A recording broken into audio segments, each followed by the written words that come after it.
दादा ये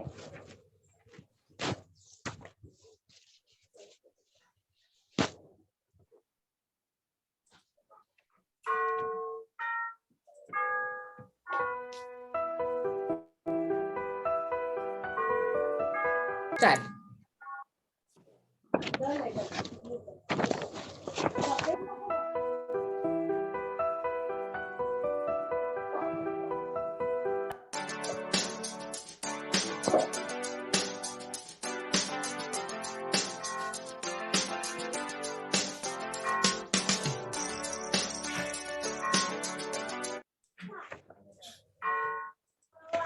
बृहन्मुंबई महानगरपालिका शिक्षण विभाग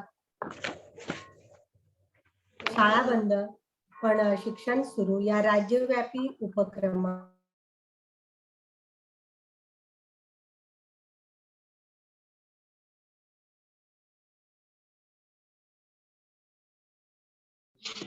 तुमचा माईक बंद आहे.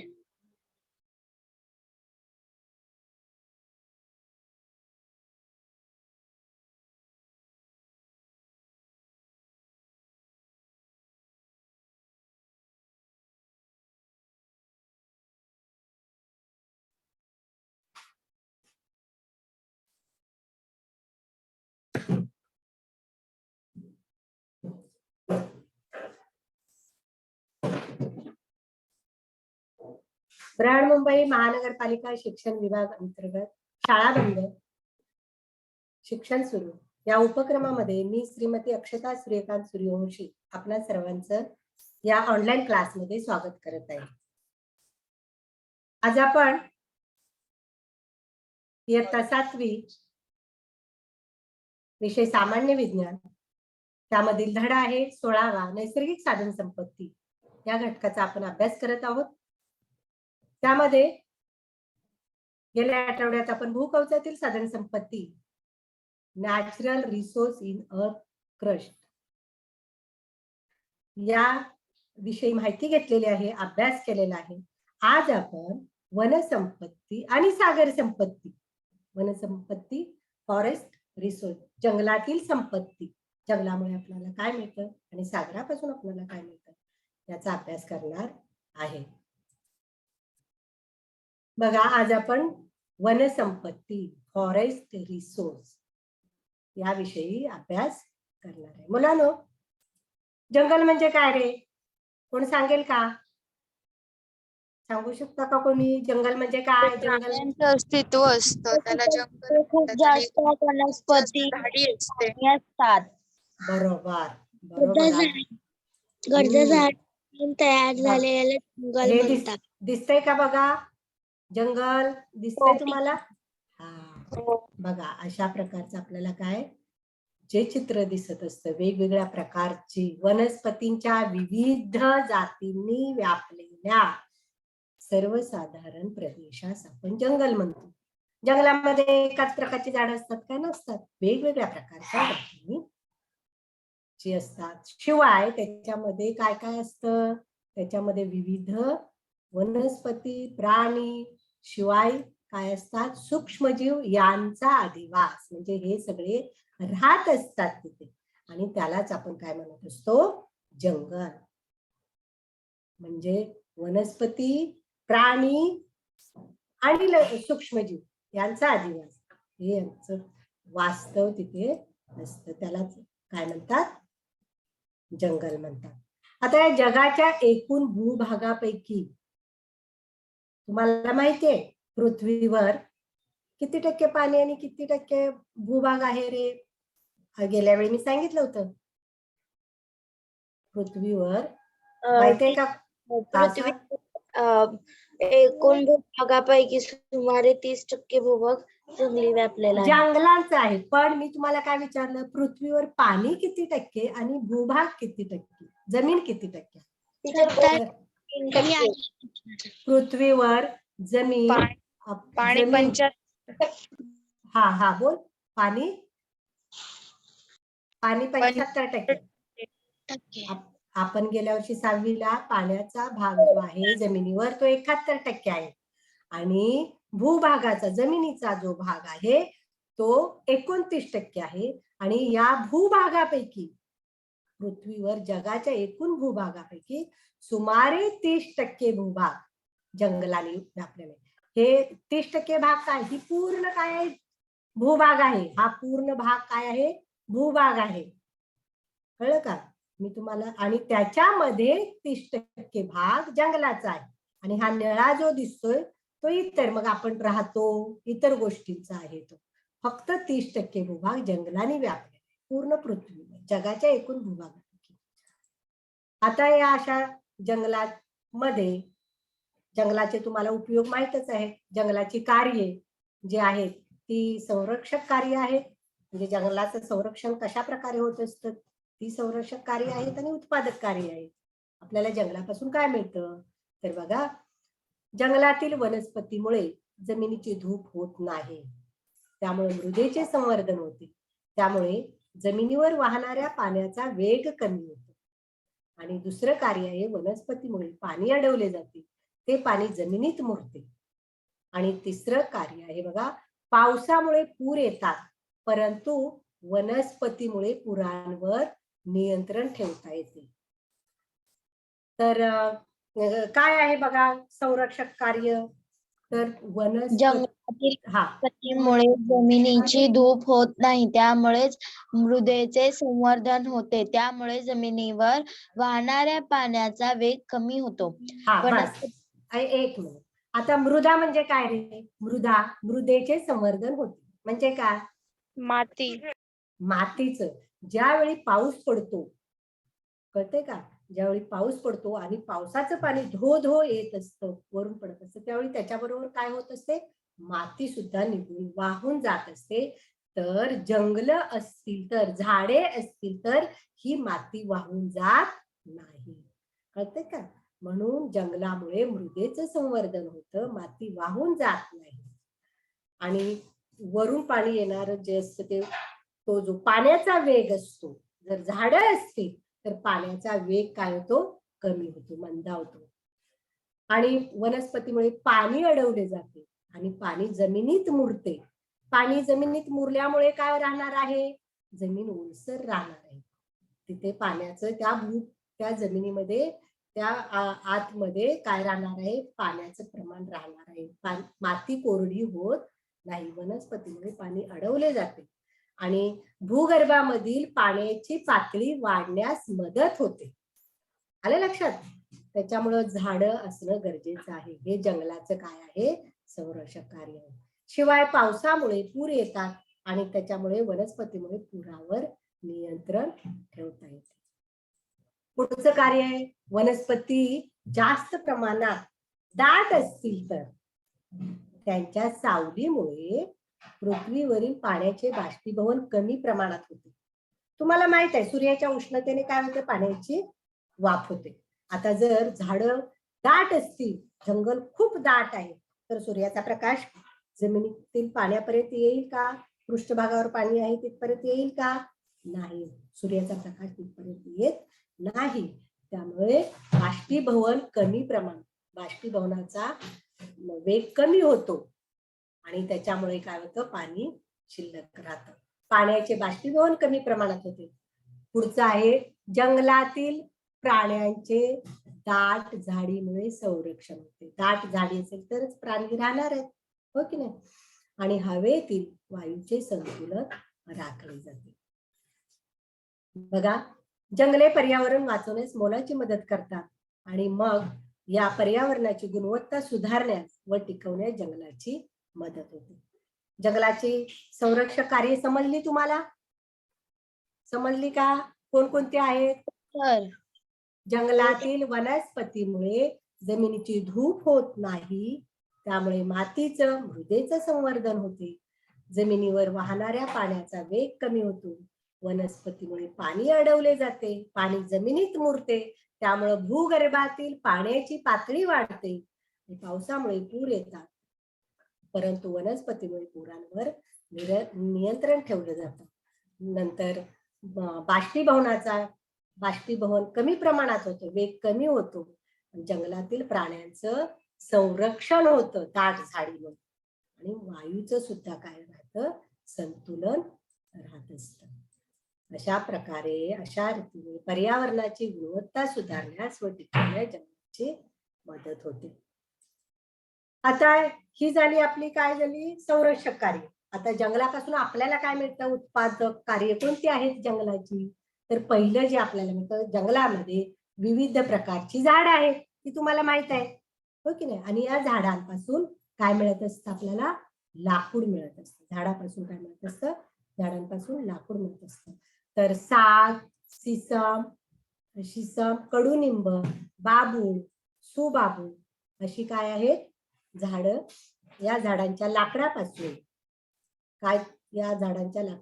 काय केलेलं बघा, त्यांचा उपयोग घरातील लाकडी सामान, शेतीचे अवजारे, विविध वस्तू तयार करण्यासाठी तसेच बांधकामात या लाकडाचा उपयोग केला जातो. दिसतंय तुम्हाला कशा कशासाठी लाकडाचा उपयोग केला जातो? सांगा बघू, सांगा बाळांनो. लाकडाचा उपयोग माहिती आहे तुम्हाला कशासाठी?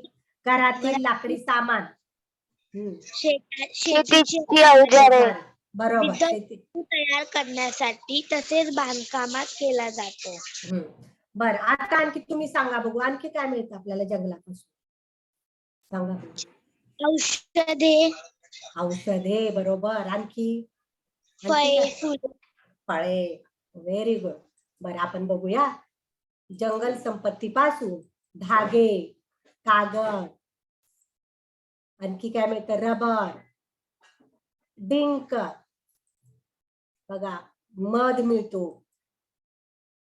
हे काय? लाख. लाख माहिती आहे ना तुम्हाला?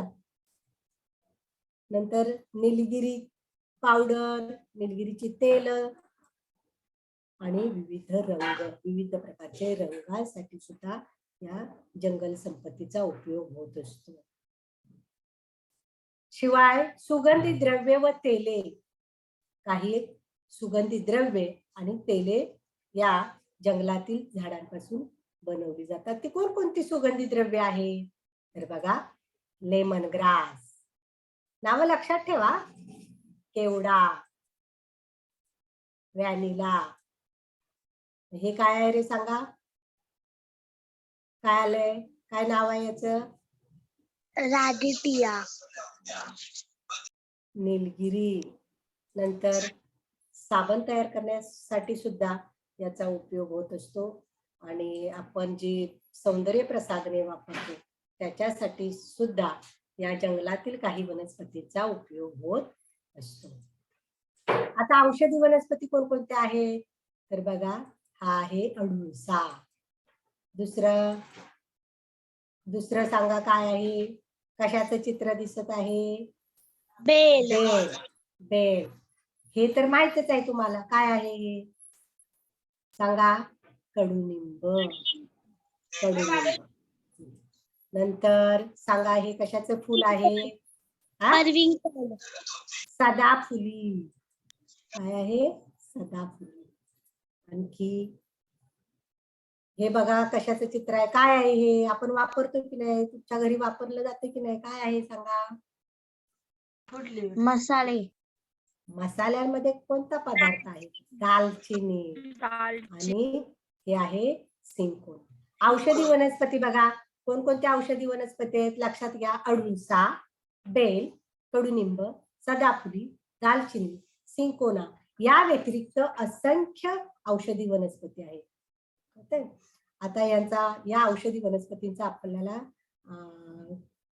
कशा प्रकारे उपयोग होतो बघा. अडुळसा, खोकला किंवा कफ दूर करण्यासाठी अडुळसा आपण केमिस्ट मधून पण आणतो बघा, हो की नाही? औषध आणतो की नाही? कफ सिरप अडुळसाचं असतं. बेल, अतिसारावर या बेलाचा उपयोग केला जातो. कडुनिंबाचा उपयोग ताप, सर्दी यावर केला जातो. सदाफुली अर्काचा उपयोग सदाफुलीचे कॅन्सरवर, या सदाफुली अर्काचा कॅन्सरवर उपचार केला जातो. नंतर दालचिनी, अतिसार, मळमळ यावर उपचार केला जातो. आणि सिंकोना या वनस्पतीचा मलेरियावर औषध म्हणून उपयोग केला जातो. अशा प्रकारे अडुळसा, बेल, कडुनिंब, सदाफुली, दालचिनी, सिंकोना या वनस्पतींचा आपण उपयोग करत असतो. असे जंगलाचे फायदे बघा. कोणकोणते जंगलाचे फायदे आहेत आपण थोडक्यात. वनामुळे जमिनीची धूप रोखली जाते, जमिनीत पाणी मुरलं जातं, पूर दुष्काळ यासारख्या आपत्ती रोखण्यास या जंगलामुळे काय होत असते, मदत होत असते. शिवाय फळं, वेगवेगळ्या प्रकारची फळं, औषधे, मसाले, रंग, जनावरांसाठी चारा, नंतर जळणासाठी लाकूड, शिवाय निरनिराळ्या वस्तू बनवण्यासाठी लाकूड, नंतर वन्यजीवांचं संरक्षण होण्यासाठी या जंगलाचा उपयोग होत असतो. बाष्पीभवनाचा वेग कमी करण्यासाठी या जंगलाचा मोठ्या प्रमाणावर उपयोग होत असतो. आता हे बघा, रबर. रबर पाहिले काय रे तुम्ही? रबर हो आहे. तुम्ही पेन्सिलने लिहितात त्यावेळी तुम्ही रबराचा उपयोग करता. आणखी सांगा. एखादी हा रबर. बरोबर. आता हे रबर कसं बनवलं जातं माहितीये का तुम्हाला? तर एका विशिष्ट झाडाचा चीक असतो तो. रबराचं, त्याला रबराचं झाड असंच म्हटलं जातं. त्याचा चीक असतो, त्याला लॅटेक्स म्हणतात. आणि या चिकावर काय केली जाते? प्रक्रिया केली जाते. त्या चिकामध्ये गंधक मिसळून व्हल्कनायझेशन ही प्रक्रिया. नाव तुम्ही ऐकलं असेल, गेल्या वर्षी 6वीला होतं. रबर कसा बनवतात हे 6वीच्या विज्ञानाच्या पुस्तकामध्ये होतं. बघा, हे असं झाडाचा चिक, हा रबराच्या झाडाचा चिक काढला जातो. त्या झाडाच्या याच्यावर बुंद्यावर मध्ये जो खोडाचा भाग असतो त्याच्यावर असे खाचे पाडले जातात आणि तो जो चिक पडतो तो गोळा केला जातो, एकत्र केला जातो आणि त्याच्यावर काय केली जाते, प्रक्रिया केली जाते. त्या प्रक्रियेलाच काय म्हणतात, व्हल्कनायझेशन प्रक्रिया. आता या चिकामध्ये गंधक मिसळला जातो. ते गंधकाचं प्रमाण सुद्धा काय असतं, कमी जास्त असतं. आपण कोणती वस्तू बनवणार आहे त्यावर या गंधकाचं प्रमाण असतं आणि त्या प्रक्रियेला व्हल्कनायझेशन प्रक्रिया म्हणतात. तर या रबराचे झाड ब्राझील या देशात मोठ्या प्रमाणावर आढळतं. तर आपल्या भारतामध्ये केरळ राज्यात होत असतं. तर रबराचे तुम्हाला माहिती आहे काय आहे, ही टायर होय की नाही, रबराच्या या वस्तू आहेत. अशा असंख्य वस्तू रबराच्या बनवल्या जातात. तर रबराचा पुरवठा थांबला तर कोणकोणत्या सुविधा संकटात येतील असा प्रश्न विचारलाय तुम्हाला. तर आता आपण या रबराच्या वस्तू कोणकोणत्या आहेत बघा. काय आहे हे, काय आहे, बॉल. हा, रबराच्या या अशा विविध काय आहेत, वस्तू आहेत. रबरापासून खेळणी बनवतात, शूज बनवतात, बॉल बनवतात, रबर बँड आहेत, चटया आहेत, रबरी स्टॅम्प आहेत. अशा वेगवेगळ्या प्रकारच्या शोभेच्या वस्तू, अशा जवळजवळ 50,000हून जास्त वस्तू रबराच्या बनवल्या जातात, कळते का?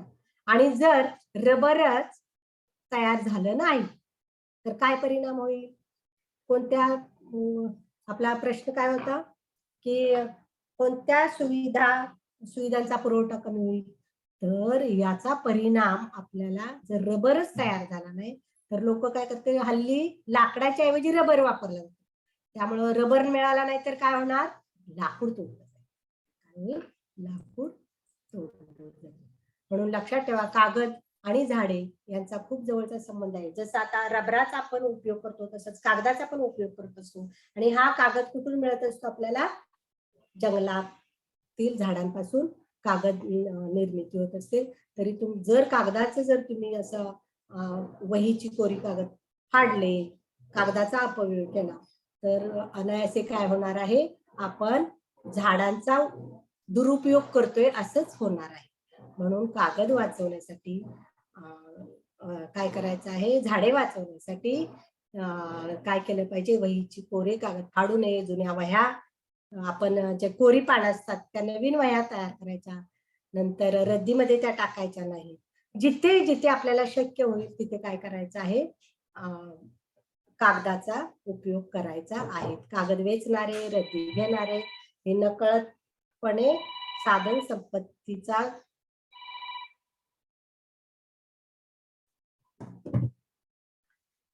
तर अशा पद्धतीने आपण काय करू, हातभार लावू या जंगलातील झाडे वाचवण्यासाठी.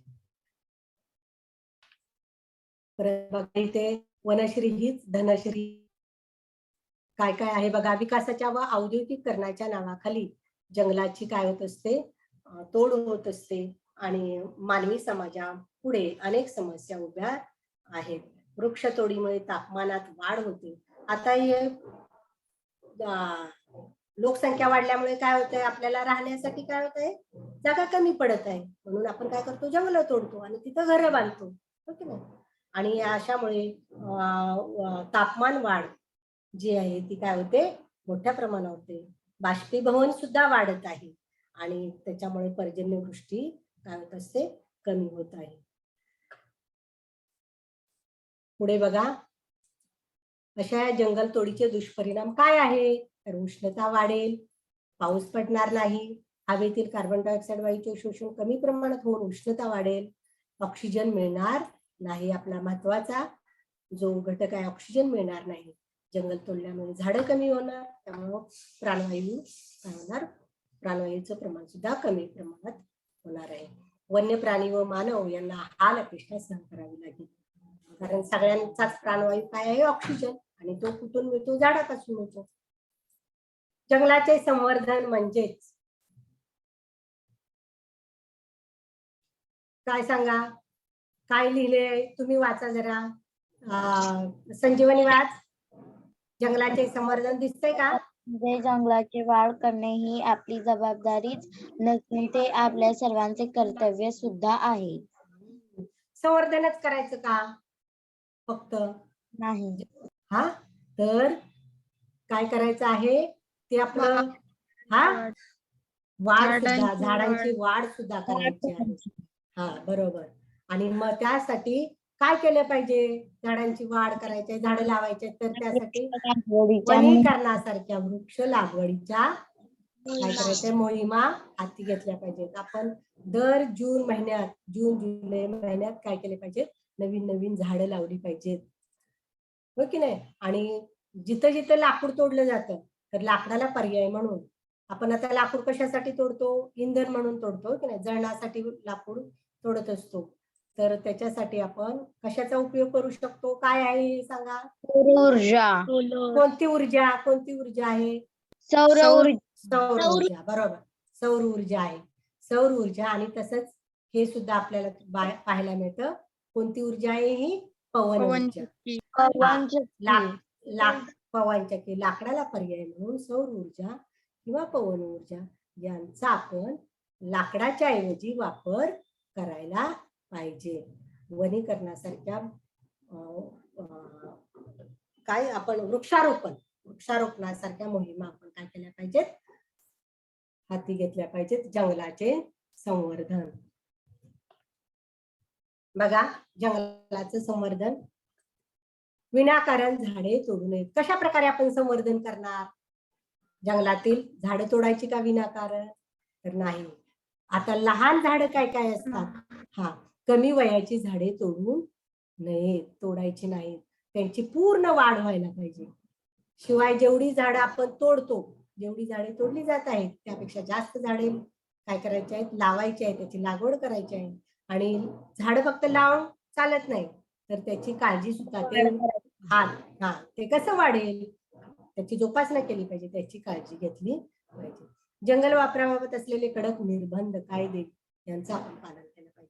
जर आहेत नियम, तर काही गावाकडे काय केलं जातं, जाऊ दे, कोण येतंय, फॉरेस्टर काय तो येत नाही बघायला, म्हणून बरीचशी लोक काय करतात, जंगलात जातात, डोंगरात जातात आणि झाडं तोडत असतात. पण ते जे नियम आहेत ते काय केले पाहिजेत, कडकपणे शासनाने सुद्धा काय केलं पाहिजेत, त्याचा अंमलबजावणी करणे गरजेचं आहे. आता आपण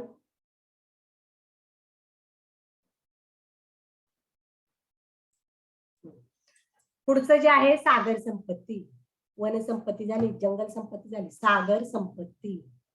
सागर म्हणजे काय माहिती आहे ना तुम्हाला, पृथ्वीवर जमिनीपेक्षा अधिक भाग सागराने व्यापलेला आहे. आपल्याला माहिती आहे, आपण जर पृथ्वी बघितली तर ती कशी दिसते, पूर्ण निळी निळी दिसते. कशाने दिसते ती निळी निळी, कशामुळे दिसते, पाण्यामुळे दिसते. म्हणून या ग्रहाला पृथ्वीला जलग्रही पण म्हटलं जातं. काय, कोणता ग्रह, जलग्रह. जलग्रह, पृथ्वीला जलग्रह सुद्धा म्हणतात. कारण जास्त प्रमाण कशाचं आहे पृथ्वीवर? पाण्याचं आहे, माहितीये ना. म्हणून एकूण उपलब्ध जलाच्या सुमारे 97.7% पाणी काय आहे? जल महासागरात आहे. आता या पृथ्वीवर पाणी तर आहे, पण महासागर आहे ते 97% महासागर. म्हणजे ते पाणी तुम्हाला माहित आहे कसं असतं? खारट असतं आणि थोडंसंच पाणी जे आहे ते पिण्यायोग्य असतं. आता इथे बघा 71% पाणी असतं पृथ्वीवर आणि 29% भूभाग जमिनीचा भाग आहे तो. आता हे पृथ्वीवरील महासागरांची नावं तुम्हाला माहिती आहेत का? कोणकोणते महासागर आहे? अरबी किती समुद्र, महासागर? किती महासागर आहे? महासागर सांग. सागर नाही, महासागर. महासागर, हा बोला. महासागर, पॅसिफिक महासागर. आणखी किती आहे? चार आहेत. 4 महासागर आहेत. बर, नाव सांगा.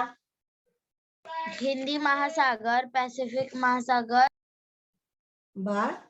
हिंदी महासागर, पॅसिफिक महासागर आणि अटलांटिका, बंगालचा उपसागर. तर बाळांनो, हे 6वी मध्ये का 5वी मध्ये झालेलं आहे. आपल्या पृथ्वीवर एकूण 5 महासागर आहेत. किती महासागर आहेत?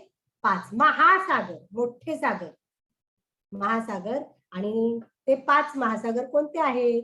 तर पॅसिफिक महासागर, आणि यालाच प्रशांत महासागर पण म्हणतात. पॅसिफिक महासागर काय नाव आहे?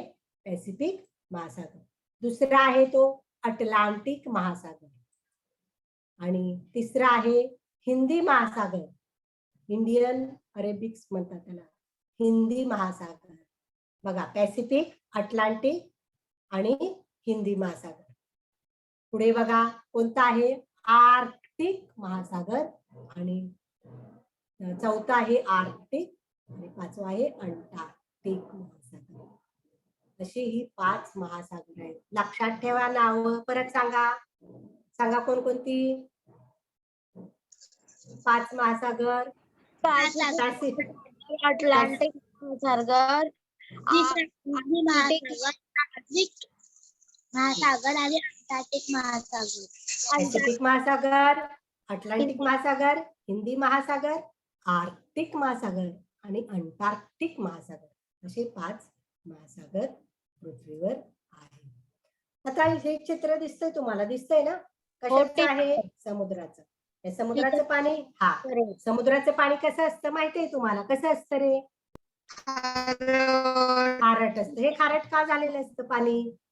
का बरं झालेलं त्याच्यामध्ये असतं? प्रमाणात क्षार असतात. क्षार असतात, बरोबर. आणि हे क्षार तुम्हाला माहिती आहे कशामुळे तयार होतात क्षार? तर समुद्राच्या पाण्याचं बाष्पीभवन होत असतं जास्त प्रमाणात, मोठ्या प्रमाणात बाष्पीभवन झाल्यामुळे क्षार तयार होतात. शिवाय जे नद्या, सर्व नद्या कुठे जाऊन मिळतात? शेवटी समुद्राला जाऊन मिळतात. आणि या नद्या सुद्धा आपल्या बरोबर काय माती, नंतर जे वनस्पती, प्राणी असे जे काही घटक असतात ते वाहून नेले जातात, ते सगळे समुद्राला जाऊन काय होतात? मिळत असतात. आणि त्याच्यामुळं क्षारता वाढत असते समुद्राची, आणि समुद्राचं पाणी काय झालेलं असतं? खारट असतं. पण समुद्राचं पाणी खारट असून सुद्धा ते आपल्याला उपयुक्त आहे की नाही उपयुक्त? म्हणून तर आपण आता अभ्यास करतोय त्याचा. सागर समुद्राचा काय काय मिळतं याच्या मधून सांगा? मीठ, मासे, मीठ, मासे, बरोबर. आणखी? शिंपले. Very good. आणखी? बरोबर आहे. वनस्पती, समुद्री वनस्पती. समुद्रातल्या वनस्पती पासून सुद्धा आपल्याला काही उपयुक्त असे पदार्थ मिळत असतात. आता बघा, समुद्रापासून मासे, मीठ, आयोडीन आणि खनिजे मिळत असतात. समुद्रातून वाहतूक केल्यास प्रदूषण टाळण्यास मदत होते.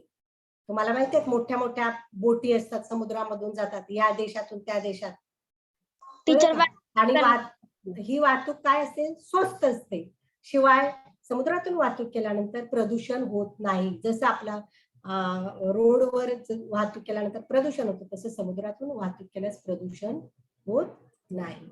तसंच समुद्रातून काय काय मिळतं? मोती, पोळे, मौल्यवान रत्ने मिळतात.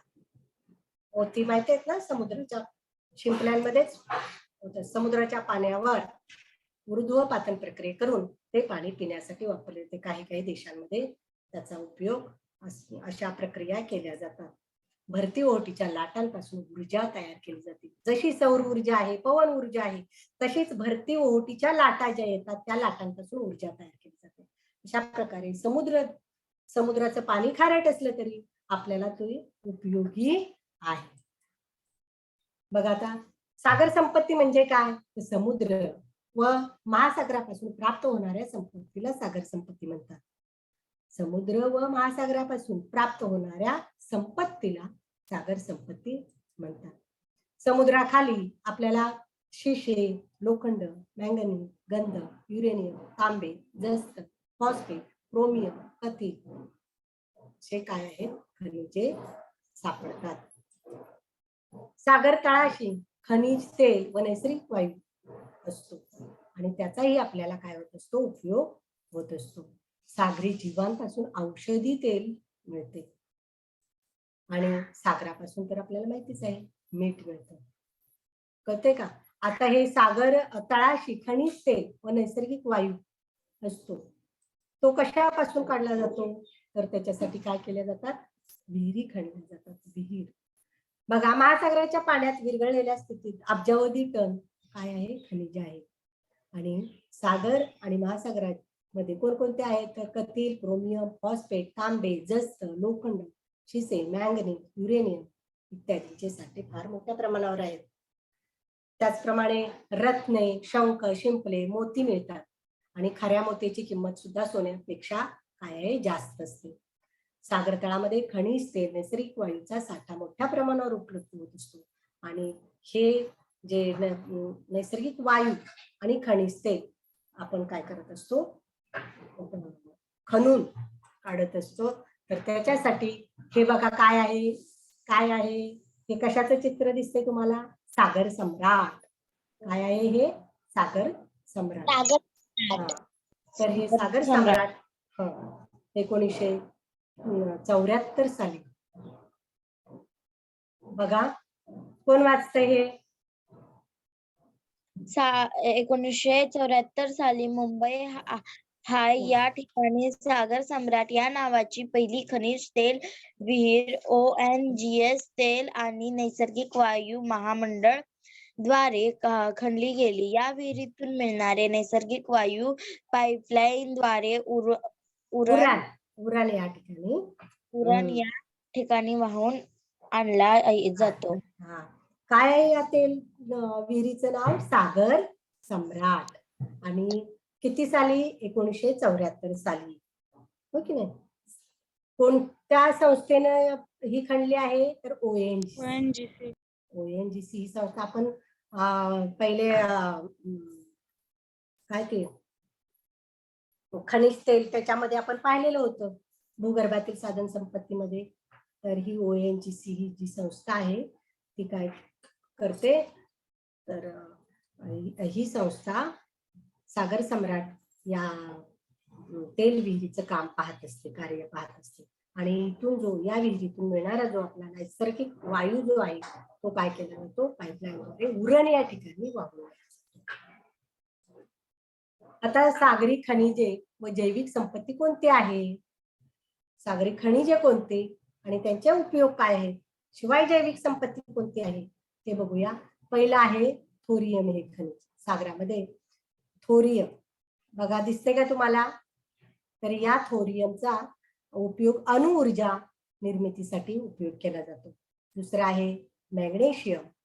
कॅमेऱ्याच्या फ्लॅश बल्ब मध्ये या मॅग्नेशियमचा उपयोग केला जातो. आणि पुढचा आहे पोटॅशियम. त्याचा साबण, काच, खत निर्मितीमध्ये या पोटॅशियमचा प्रमुख घटक म्हणून उपयोग केला जातो. कोणकोणती सागरी खनिजे आहेत बघा? थोरियमचा उपयोग अणुऊर्जा निर्मितीसाठी, मॅग्नेशियमचा कॅमेऱ्याच्या फ्लॅश बल्ब मध्ये आणि पोटॅशियमचा साबण, काच आणि खत निर्मितीसाठी पोटॅशियमचा उपयोग होत असतो. सोडियम, पुढचा आहे सोडियम. कापड, कागद निर्मितीमध्ये या सोडियम खनिजाचा उपयोग केला जातो. तसंच हे काय आहे बघा? सल्फेट. काय आहे? सल्फेट. कृत्रिम रेशीम तयार करण्यासाठी या सल्फेटचा उपयोग होतो. आता नैसर्गिक रेशीम किती मौल्यवान आहे, महाग आहे, म्हणून काय करतात आता कृत्रिम रेशीम तयार करतात आणि त्याच्यासाठी सल्फेट या खनिजाचा उपयोग केला जातो. कळलं तुम्हाला सल्फेटचा उपयोग कशासाठी? कृत्रिम रेशीम तयार करण्यासाठी सल्फेटचा उपयोग केला जातो. सागरी जैविक साधन संपत्ती बघा काय आहे, बघा हे नाव सांगा काय आहे याचं. टीचर ती मच्छी आहे कोणती? मच्छी आहे. माहित नाही, नाव माहित नाही ना, यांची नावं माहित नाहीत. हे मासे आहेत. तर मासे, या माशांमध्ये प्रथिने आणि जीवनसत्वांचं मोठं जास्त प्रमाण असतं. त्यामुळं समुद्र किनाऱ्यावरचे जे लोक आहेत त्यांचं मुख्य अन्न हे काय आहे? मासे आहेत. तसेच सुकट बोंबील यांची जी भुकटी आहे बारीक, सुकट बोंबील यांची भुकटी, त्याचा उपयोग कशासाठी केला जातो? तर कोंबड्यांचं खाद्य ते आहे. शिवाय खत म्हणून त्याचा उपयोग केला जातो शेतामध्ये. खत म्हणून कशाचं? जे सुकलेले मासे असतात त्याची भुकटी, कळतंय का? बारीक झालेली पावडर असते काही सुकट बोंबील यांची, तर त्याचा कशासाठी उपयोग होतो? कोंबड्यांचं खाद्य. आणखी कशासाठी? शेतामध्ये शेतीसाठी खत म्हणून याचा उपयोग केला जातो. काही मासे अन्न म्हणून आपण खातो, काही सुकलेल्या माशांचा खत म्हणून उपयोग होतो शेतामध्ये, कोंबड्यांचं खाद्य म्हणून उपयोग होत असतो. तसंच बघा हे काय आहे, काय आहेत हे सांगा. शिंपले, शिंपल्यातल्या मोती. शिंपल्याचा उपयोग औषध निर्मितीसाठी होतो, अलंकार तयार करण्यासाठी होतो, शोभेच्या वस्तू निर्मितीसाठी या शिंपल्यांचा उपयोग होत असतो. आता ही काय आहे? बुरशी. आता तुम्ही म्हणाल बुरशी काय आहे? तर हानिकारक असते, हो की नाही? पण काही बुरशी काय आहे? औषधी सुद्धा आहे, उपयोगी आहे. प्रतिजैविके तयार करण्यासाठी औषध म्हणून काही बुरशीचा समुद्रातल्या बुरशीचा उपयोग केला जातो, अँटीबायोटिक्स तयार करण्यासाठी. पुढे बघा शार्क आणि कॉड मासे जे आहेत त्याच्यापासून आपल्याला काय मिळत आहे बघा. काय मिळतं? शार्क आणि कॉड, E हे काय आहे? जीवनसत्व मिळत असतात. शिवाय ही आहे समुद्र काकडी. काय आहे बघा? समुद्र काकडी. या प्राण्याचा उपयोग तर कॅन्सर तसेच ट्यूमर रोखण्यासाठी या समुद्र काकडीचा औषध म्हणून उपयोग केला जातो. कळतंय का? समुद्र काकडीचा उपयोग कॅन्सर आणि ट्यूमर रोखण्यासाठी औषध म्हणून त्याचा उपयोग केला जातो. आता सागरी व्यवसाय असा हा महासागरापासून आपल्याला या अनेक गोष्टी मिळत असतात, त्यामुळे त्याच्यावर व्यवसाय सुद्धा होत असतात. तर पहिला जो व्यवसाय आहे तो मासेमारी, हो की नाही? मासेमारी केली जाते. मासे, वेगवेगळ्या प्रकारचे मासेमारी करणारे लोक पकडून आणतात आणि ते विकले जातात. त्यांचा उदरनिर्वाह त्याच्यावरच होत असतो. म्हणून प्रमुख व्यवसाय, समुद्र किनाऱ्यावर असणाऱ्या लोकांचा प्रमुख व्यवसाय जो आहे तो मासेमारी आहे. मिठागरे, आता हे माहिती आहे तुम्हाला, भरती ओहोटीच्या वेळी काय होत असतात? समुद्राच्या पाण्याच्या लाटा येत असतात आणि हे पाणी काय केलं जातं? अडवलं जातं आणि काय केलं जातं? बाष्पीभवनाने पाणी निघून जातं आणि मिठाचे काय ढीगच्या ढीग असे लागलेले असतात समुद्राच्या काठावर. मिठागरे, मिठाची शेती हा मोठा उद्योग आहे. पुढचा जो व्यवसाय आहे ते काय आहे? वाहतूक. मग अशी सांगितलं मी तुम्हाला, समुद्रातून सागरी वाहतूक केली जाते आणि ती कशी असते? एकदम स्वस्त असते, प्रदूषण टाळण्यास मदत होत असते. सर्वात स्वस्त वाहतुकीचा मार्ग म्हणजे सागरी मार्ग असतो. बाहेरची वाहतूक काय होतं? प्रदूषण होत असतं. आता हा जो आहे ते सागरी पर्यटन. आता चांगला जर किनारा असेल तर काय करत असतात? लोक बघायला जात असतात, पर्यटन स्थळ होत असतात आणि त्यामुळं जास्त लोक आले तर काय होत असतं? आपल्या देशाचं उत्पन्न वाढतं. आर्थिक उत्पन्नाचं हे एक आहे साधन आहे. तसंच बघा काय आहे? या शोभेच्या वस्तू बनवणे, वेगवेगळ्या प्रकारच्या शोभेच्या वस्तू या सागरातून मिळालेल्या वस्तूंपासून या अशा शोभेच्या वस्तू आपण बनवत असतो. अट्रॅक्टिव्ह अगदी, हो की नाही? दिसतंय ना तुम्हाला? अशा प्रकारे आपल्याला समुद्राचा, महासागराचा उपयोग होत असतो. आपण काय करूया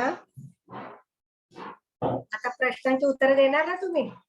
सांगा बघू पृथ्वीवरील महासागरांची नावे. पॅसिफिक महासागर, हिंदी महासागर, अटलांटिक महासागर, अंटार्क्टिक महासागर व आर्टिक महासागर.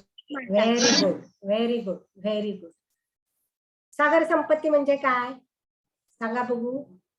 सागर संपत्ती म्हणजे टीचर मीठ, मासे, सागरापासून, सागर आणि महासागरापासून मिळणाऱ्या खनिजे. प्राप्त होणारे, बरोबर, समुद्र व महासागरापासून प्राप्त होणाऱ्या संपत्तीला सागर संपत्ती म्हणतात. तिसरा प्रश्न आहे महासागरात मिळणाऱ्या खनिजांची नावे सांगा. आता आपण झालेलं होतं. आयोडीन, मासे, खनिज, खनिजे, खनिज, गंधक, मॅग्नेशियम, शिसे, लोखंड, गंधक, युरेनियम, तांबे, जस्त, फॉस्फेट, क्रोमियम, कथील इत्यादी साठे आढळून येतात.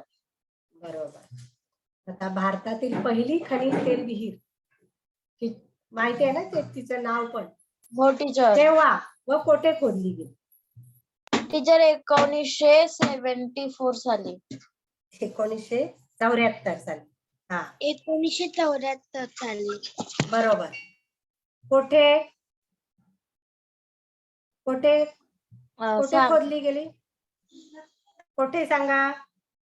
दिल्लीला का? हो. दिल्लीला खोदली का मुंबईत? मुंबई. मुंबई हा या ठिकाणी सागर सम्राट नावाची पहिली खनिज तेल विहीर आणि कोणत्या संस्थेमार्फत तर ONGC त्यामार्फत ही ONGC. बघा आता कृत्रिम रेशीम बनवण्यासाठी कोणते सागरी खनिज वापरले जाते तर सल्फेट. नंतर शार्क आणि कॉड माशांपासून कोणती जीवनसत्वे मिळतात माहिती आहेत का?